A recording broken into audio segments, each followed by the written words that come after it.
Hello everyone, welcome back. In this video, I'm going to show you how to connect MEXEM to TradingView in 2026. Now, in order to connect it, you first of all need to open your web browser on your PC or on your laptop. Now, once you are here on tradingview.com, you need to first of all log in into your account. Then when you are here on this particular login page, simply hover over to the products, then click on the option of super charts. Now it is going to open any of the charts in front of you just like so. Now click on the option of trading panel option in the bottom left hand corner of the screen. Now when it shows you the list of the trusted brokers that you can connect with TradingView, in order to see the full list, simply click on the option of show all brokers. Now here in this particular list, you just have to look for MEXEM.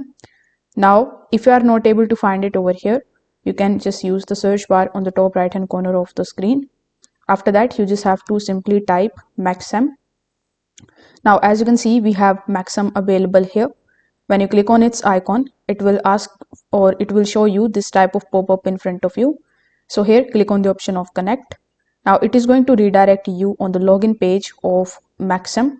So here, if you have a live account, simply provide the live account login credentials. That includes your username and your password. If you have a paper account or a demo account, you first need to select the paper account. Afterwards, you need to provide its login credentials. Then simply log in into your account. So this way, you will be able to easily connect MEXEM to TradingView in 2026. If this video helped you out, consider subscribing to the channel and liking the video. Thanks for watching.